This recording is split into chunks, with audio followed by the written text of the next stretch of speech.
бесік тойға арнап осындай әдемі оттенкта 8 беттен тұратын кітапша жасадық. Атын жазып, осылай қырқынан шығаруға шашу ретінде жасадық. Бұның барлығының шаблоны мен телеграм каналымда каналға қосылу үшін видеоның астындағы WhatsApp номерге хабарласыңыз. Көріп отырғаныңыздай мен көп данада распечатка жасамас бұрын тестовый вариантын шығарып аламын, жинап көремін. Егер жинағанда барлығы дұрыс болса, осылай бірнеше данада шығарамын. Кітаптың ішіне міне 3 бет кетеді. Және мынау сыртқы беті. Бір қағаздан 2 кітап шығады.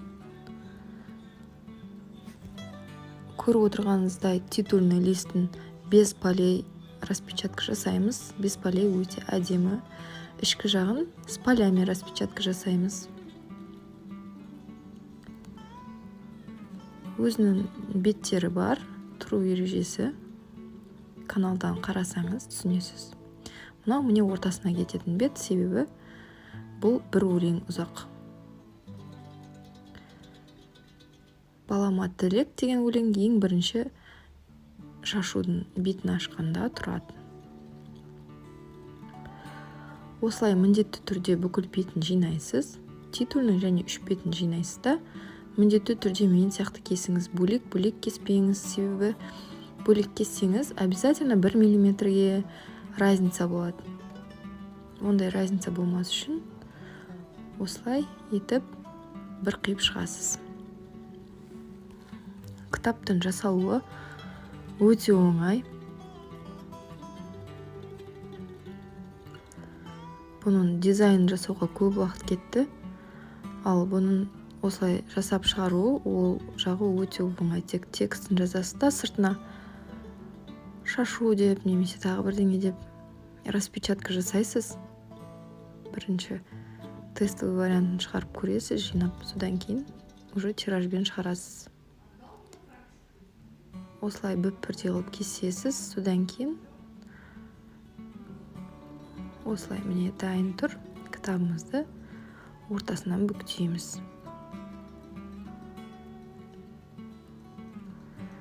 Осы ортасынан бүктегенде қазір сызық шығады. Осы сызыққа біз степлермен тесетін боламыз. Осылай бір-біріне келтіріп, міне итеріп, тегістеп, бүп-бірдей қылып ортасынан бүктейміз. Мына сызық осы сызыққа кітаптың ортасындағы. Осы линияға, осы майысқан жерді көріп тұрсаңыз, осы линияның бойына степлермен тесеміз. Бұған простой степлер келмейді. Ол үшін менікіндей степлер алсаңыз болады. Қымбат емес, 1300 теңге. Степлер перевертыш деп па, обертыш деп па аталады. Суретке түсіріп алсаңыз болады. Осылай етіледі. Содан кейін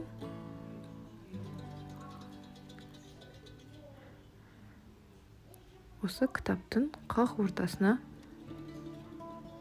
степлермен бекітеміз. Міндетті түрде қараңыз, беттеріңіз тіп-тіке болу керек.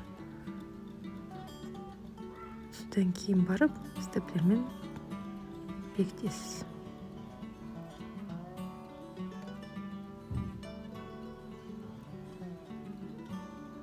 Және екінші жағын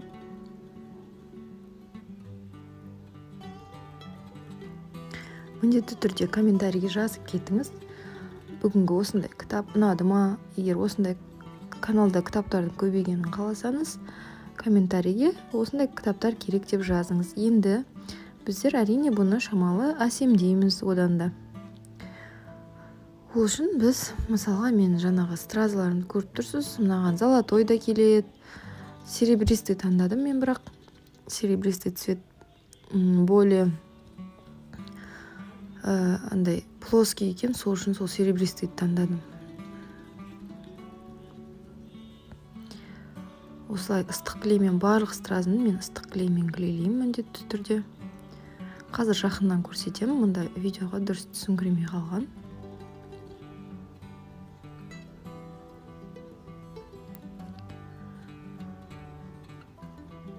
осылай міне стразы клейлеп болғаннан кейін осындай 10×15 деген пакетиктер болады. Осыған саламыз. Клейін ашпаймыз, кітапты жаппаймыз, просто осылай саламыз да осылай клиентке ұсынамыз желательно. Міне көріп тұрсаңыз, стразиктер тұр. Өте әдемі, нежно көрінеді деп ойлаймын. Ұнаса міндетті түрде комментарий жазып кетіңіз.